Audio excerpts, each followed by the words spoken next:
The following program was provided by an independent producer solely responsible for its content.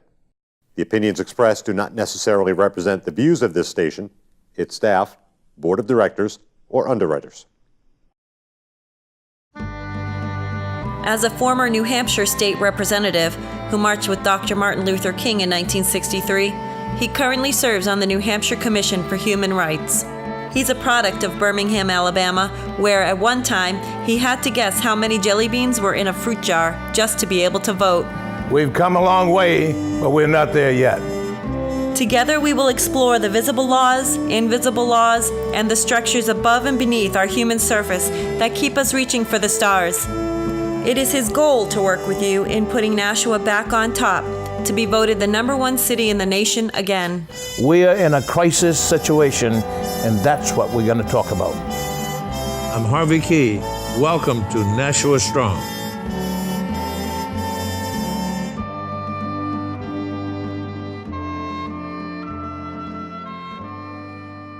Good afternoon, Nashua. We're back again to talk about the beautiful downtown Nashua, New Hampshire, speaking to about 90,000 people in New Hampshire, in Nashua rather. And as you know, we only talk about positive stuff. There's enough bad stuff out there to talk about. And I don't want to talk about it. I want to talk about stuff that makes Nashua stronger. One is women entrepreneurs, females in business. We don't have enough of them, and when they are in business, they are sharper than a tack and sharper than most males. I know you're going to object to that, but that's all right. Come see me. I'll be happy to punch you out if you need it. But we need more females in business. We need more females in upper level of employment. We need, actually, in New Hampshire, about 28%, not 28%, about, well, let me back off that percentage. There's a huge number of women who have 1, 2, 3 kids with 1, 2, and 3 jobs. And they have little kids that they don't have time to invest their time in terms of respecting themselves, their parents, the police department, government, education, educators. They're surrounded. If they don't respect themselves, how can we expect them to respect anybody else? Now, I'm wearing my cap today. This is the cap that I wore. And during the introduction, when you find me on television, they talk about the guy who came from Birmingham, Alabama, that's me, who had to count the number of beads in a jar before he could vote. Now, when I came from Korea, well, I got back to Birmingham from the Korean War in 1957, I went downtown Birmingham to vote. And when I walked into the registrar's office, they said, "What are you doing here?" It was so mean and nasty. I said, "I came to vote." And they said, "If you can count the number of beads in this jar, you can register to vote." Well, at that time, a man came from behind the curtains. He was bigger than this door and had a gun on his side. And I'm not totally out of it. I turned around and walked away, and I think it saved my life. But I say and repeat this story because today in Nashua, New Hampshire, or not today, but the last election time, 28% of the eligible voters came out to vote.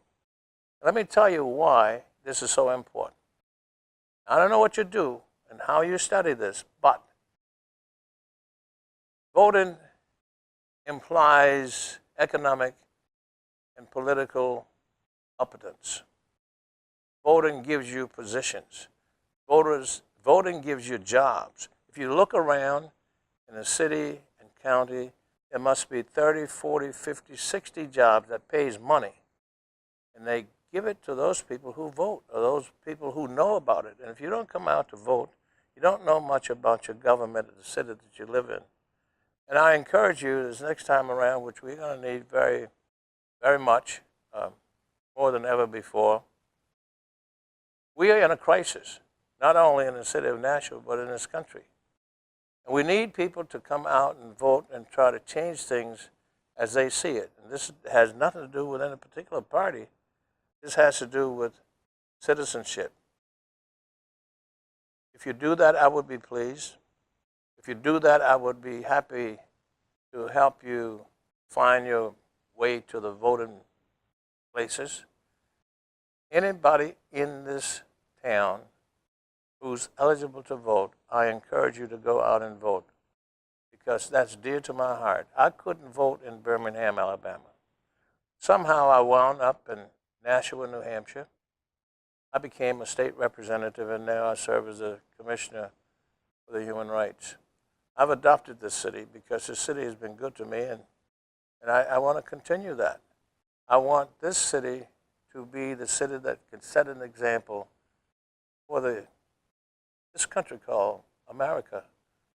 And that's not trivialized. And sometimes we trivialize the United States for many of its, let's call them challenges, problems. But we are not doing a lot about it. We are caught up in a whole bunch of technologies that takes our mind away from the basic stuff that helps our community grow and thrive. And I can't say that loud enough, but I want you to see the cap. I want you to know that this is the guy who had to count the beads. And I hope nobody else ever has to count those. The reason I wear this is to make you remember that right now there's oppressive and suppressive means to prevent people from voting. Now, I'm not going to point fingers or call names, but you know what I mean. And we'll be talking about this from now on until we come to that voting time again, because I encourage you to do it. Now, you know we have one of the finest cities in the world 3 times in the last 30, 40 years, that we've been up in the top percentile of countries, cities, any place in the world to live in.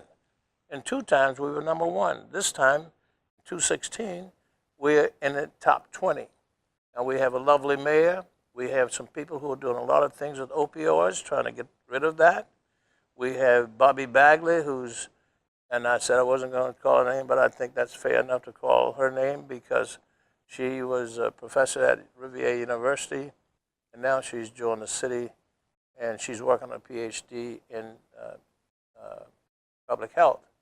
And she's doing a great job with fighting this drug disease that we have that's killing so many of our young people. And I can't ask you strongly enough, Nashua, New Hampshire, to join forces with the people in this city who's doing things to help our city become stronger. And this is the baton that I hope we could pass off to some of our young, and all of them not going to get it, but to the young people who want to become and want to get on board, let's give them a better baton. You know what a baton is? I don't have to explain that to you. And remember, voting is crucial. And if you don't come out, I hope to knock on your door and drag you out. I don't know if I should say that to you or not, but I will. But I've been around here for a long time, and I've seen so many things happen. I'm so proud to be a resident of Nashua, New Hampshire. I'm so happy that Nashua, the Access Nashua TV, allows me to preach this sermon or talk about the positiveness of Nashua. We hope to continue to be the shining city on a hill. Lastly, but not lastly, I hope we never have a Ferguson in the city of Nashua. And the way we do that is bring the community out. Bring the community out to meet with the police department, which is critical. A lot of people blame one side here and one side and point finger. It's not necessary. Well, I don't think it's necessary. I've spoken with Chief Lavoie. I've spoken with Linda Gathright. And I've spoken with other leaders in our community about this very subject. We are lucky enough to have some of the best trained police officers. Not all. Some of them are just like some other rotten police officers. We know they're there. But most of them have their heads on right about the community. And one of the things that I heard, and I want to say this. Yeah, I could say this. That they don't shoot first. They don't fire their weapon as soon as they have an inkling, they give it another second or two to find some additional information. And that's the training that is new on the horizon. Because usually the officers are trained to shoot to kill, fire to kill immediately because they have families at home also, that they want to go home. And a bullet travels at whatever speed it travels. 2,000 feet per second square, it doesn't matter. When it hits you in the chest, you're gone, you're dead. And in most cases, when police officers fire their guns, nothing is done about it. That Chief LaVore has attacked. Linda Gathright has brought it to his attention, and we thank her so much. Now, I am really excited, more than excited, to have our guest today. And I won't tell you a lot of her history, but I met her some years ago when she became my press agent for the Democratic Party in the city of Nashua. She's a whip, she's intelligent, she's sharp, she's beautiful. And usually, when they are that intelligent, they're not so pretty. You know, they say intelligence goes with ugly folks. That's not really true. This lady is called Sonia Prince, and I have the highest regard for her and her family, and they are just a blessing to have in our city. Let me have the honor of introducing you to my friend, my press agent, and my highly respected lady who lives in the city of Nashua, Sonia Prince.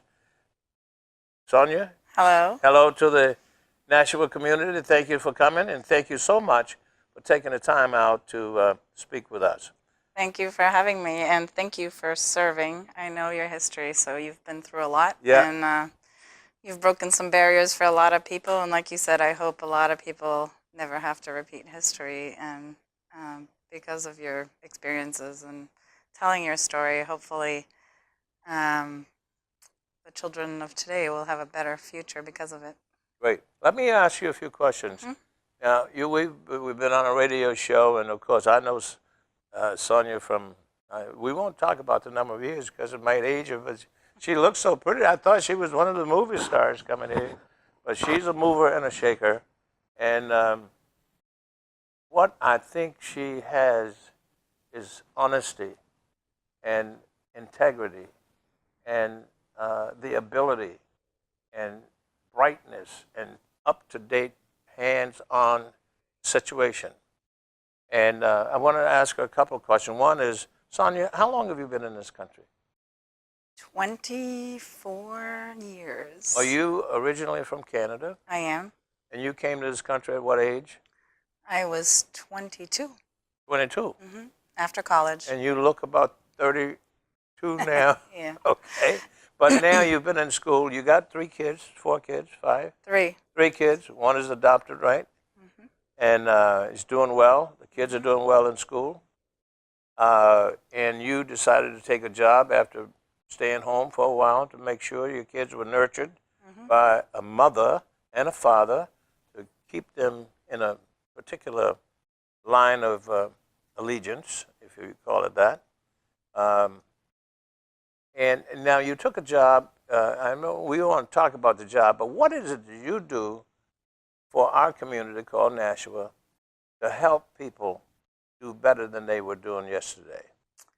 Well, after I decided I was not going to be a stay-at-home mom anymore, and I needed to make up for that time and earn more income, I found a company that liked to help people put money back on the table.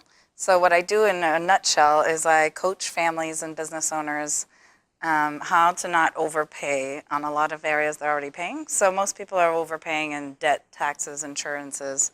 So it's things that they're already paying, but they're paying too much. So I try to analyze. Let me ask you. You're saying you coach families. Usually, are you getting a lot of head of families like women, females, who don't have the husband at home? And they are so busy with other things, they don't have a chance to take a look at these specifics to save money. Now, do you do anything with insurance? I do. We do debt, taxes, insurance, all kinds of protections, retirement planning. You name it, we do it. Estate planning, wills. It's a little bit of one-stop shopping, I guess you would call it. That way we can kind of see what's missing. So if we want to bulletproof a family and teach them how to build a financial house, and life's going to go like this. So sometimes you'll have a month where you have a bad month, and then it's good again. And sometimes you'll have a bad month and another bad month. So Yeah. we want to have families be ready for those bad months, because they will happen. Your car is going to break down. Somebody is going to get sick. Somebody may not be able to go to work for a few weeks because something happened. Whatever the case may be, we try to bulletproof families. So most people are overpaying on things. So we try to kind of put you through a money finding system, if you will, and say, look, you're overpaying here, here, and here. I can save you X number of dollars. It could be $200. It could be $400 a month. And then we figure out, okay, what are you missing? Oh, you don't have a lot of money in savings. I don't really like you using your credit card too much. How about we try to beef up your savings account until it gets to X number of dollars? So an example, for a family of 4 who have a home, and expenses, regular everyday expenses, we like to see at least $5,000 to $10,000 in savings. Now, some of my clients look at me like I have 3 heads, and they're like, I don't have that kind of money. So there's where my challenge becomes real. I have my work cut out for me, and I will look at everything they have and say, okay, I can see areas where you're overpaying. I'm not nitpicking on their budget. I'm not saying, oh, don't have cable, don't do this, don't do that. That's not my job. My job is to hand them a budget sheet, let them see where the money's going every month, and find the areas where I think they're overpaying outside of that budget sheet. Debt, taxes, and insurances usually. And You say debt or debt. Sorry, debt. D-E-B-T. Correct. That was the money that they owe out. Yeah. Somebody's saying, give me some money of your money. Yeah, and they're overpaying. They're overpaying. Yeah, so. Let me ask you this. Do they come to you or you go to them? It's a little bit of both. So we do a lot of workshops. I do How Money Works for Teens, Marriage and Money for young couples who are just starting off. We do Social Security workshops. We do all kinds of workshops that involve money, whether it's now or it's later, or you're looking out at your future. Now, you just didn't, I know you're a smart lady and you speak 3 or 4 languages, but you didn't just come up with all of this education. How did you get involved in this business? Right. Well, somebody came and analyzed my finances. I see. They freed up $450 a month, so that got my attention. Yes, it did. And I said, how do you do that? So, they said, well, if you want to, check it out, you can come to a business seminar, and check it out. And I liked it a lot. Let me ask you this. You have seminars in the city of Nashua? I do. Where are they held? Various places. I've had some at the National Public Library before. I did one on Social Security and one for the youth. How Money Works for Teens. We have sometimes I have a real estate agent who loans me her classroom. We also have a building in Manchester. We do some in Massachusetts. We're a little bit all over the place. How would someone contact you? They can contact me on Facebook or through you. Yeah. If they can call your Facebook? number after the show, Yeah. On that number, they can contact you, and you then can I would, connect me. yeah, that's great. Let me just, ladies and gentlemen, we don't have but about 10 minutes with this wonderful friend of mine. Example, she came to Harvey and said, Harvey, I want to help you. I said, how are you going to help me? Give me some money? She said, yep. I said, how are you going to do it? She said, I reduce your insurance on your car and home. I said, I don't believe it. Well, lo and behold, she came, she took a look. We were paying roughly $200 for car and home insurance. I won't tell you who it was, who we had it with, but we had it for the last 20 years. Same people. Paying this, not huge, well, it's huge for some people. It was huge for me because I don't have any money. And she says, Harvey, your bill per month now is $89.60 for home and car combined. Ladies and gentlemen, if you hear me, she saved me almost $100 a month, and she didn't get finished yet. If you have that problem, Oh, well, you may not be a problem for some of you, but for $100 to some of you, it's huge. Some of you, you know, that's just pocket change. But if you want to contact Sonia, call Harvey, 494-1901. That's 603-494-1901. I don't work for her. We work for you. We want to help Nashua become stronger. So if we could save you a few $100s per month, do you think it'll help you? Absolutely. You don't have to answer. I'll answer for you. So call me, 603-494-1901. If you want to contact Sonia to find out where those seminars are held, or if you need her to visit you, she will do that too. She's here to help you. This is a community builder, a community building relationships with this community to make us stronger than ever before. And we were someplace with Sonia. She was on a roll. I interrupted her, but that's okay. She can pick it up because she's able. So yeah, most small business owners, their biggest issue is taxes. So we look at tax strategies for business owners, and we tend to save them a lot of money there. You say businesses, small businesses? Yeah. Well, who is your ideal client? Business owners and families. We pretty much can help anyone on any level, whether it's small or big. And there's no charge? No. So how we function is if I sit with you, I will not charge you a sitting fee or anything like that. If I find you any money where you're overpaying in areas, if you're happy with my services, if I educate you, if I help you sleep better at night with a plan, because a lot of people don't plan to fail, they fail to plan, right? Yes. When you have a plan on paper, and you know, if you're in a financial mess and you just feel like you can't find your way out of it, having an extra set of eyes looking at your situation and saying, oh, you know, I had a client just like you. We did this, this, and this. Would that be of interest to you to look into something like that? Yes, no, you know. I don't do consolidations. I don't extend people's debt. We try to find ways to not overpay. Now, do you do that on site, or do you take the information someplace and take it to your process? How do you do that? So the first appointment is just questions. I'm getting to know you. You're telling me what's going on in your life. There are no two families who are the same. Some of my families have ailing parents living at home. Some of my families have autistic children. Some of them have multiple pets, no children. You know, they all have their different lifestyles. Some lifestyles are really high. Some are just regular. Some are really low. Everybody's different. I ask where they are, where they're going, what they want. And then I try to gather all that information, decipher the puzzle, and then come back with a plan according to what they told me they want. Maybe, Sonia, this would be good. Let's say if you came to my house, or I came to your seminar tonight. When you have that a weekly? Is that a weekly seminar? There's one on Wednesday nights that is weekly. Monday and Wednesday? Wednesday nights. Wednesday is nights. Weekly, yeah. And how do you announce this? It's either on our Facebook page or you get on my email list, or my clients know, because when I sit with a client, I encourage them to come, because if I can save somebody money, right, that's great, I save them money. Yeah. But over the years, myself included, we've had bad habits over the years. So changing a habit can take 90 days. So when I ask somebody to please come to the seminar on Wednesday, it's to reinforce what I taught them the first time we sat down. There's a lot of information. You can overwhelm somebody, so I don't want to stay more than an hour or so.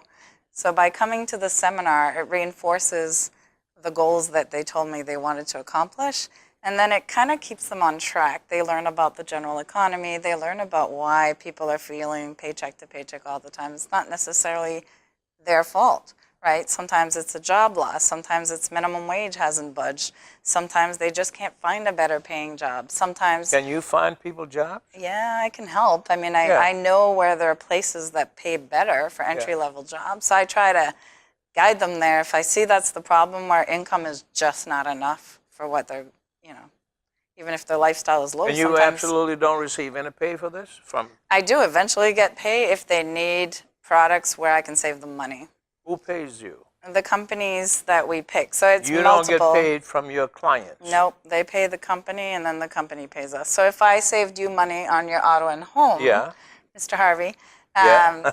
You don't pay me. I will have a company look through, our company will look through the best 25 companies in New Hampshire, see who's more competitive for the best service, the quicker payouts, you know, good Would this reputation. be directly with the wholesaler or instead of Yes. the middle? Is that what you're doing? Some of them. Some We of have them. so many different across areas. the Yeah, board. there's 7 areas of finance, so it's a lot to cover from estate planning to insurances, debt, taxes, Folks, credit let me monitoring. just tell you, if you want to save money, you know the future is tough, and jobs are tough, and robots are taking these jobs that are low paying from $8.50 to $15 to $20. Those jobs will not be here. So if you're paying through the nose, you better call me and so you get some help, because Sonia can help you. If she helps me, you know she can help you. So make sure you get on board, and I'll give you all the information you want. I'll call Dick Gagnon here at the station, and we will hook you up with what we call our community connector. That's a pretty good name for her, because she can connect you on so many fronts that you have no idea, and save you a ton of money. By having you save a ton of money, you can be a better citizen to go vote in New Hampshire and stay home and teach your kids how to respect themselves and their parents in different parts of the government. Folks, let me say to you, thank you so much to Sonia. I want you to thank her. You can thank her by contacting me, and see if she can come into your home, or you go to the seminar and get information that will help you grow and become a stronger person in a stronger Nashua, New Hampshire. We're so pleased to have her. I am thrilled. I am delighted. I am some of the adjectives I can't think about her that I am so pleased about. And thank you so much for coming. You've been a delight and full of information, but you're not finished yet. You can say to them good night, because we're going to say good night to you guys in a few minutes. Thank you, Sonia. Thank you so much. Thank you very much. You can also contact me by email. It's soniaprince1@gmail.com. Listen, folks, Sonia Prince1@gmail.com. She is a delight to do business with. I've done business with her for the last 20 years. Oh, not 20 years. She's not that old. Jeez. Thank you so much. Thank you very much. Okay. Appreciate it. Have a great day. That's it for me, folks. I'll see you next week, and thank you so much. Have a great week.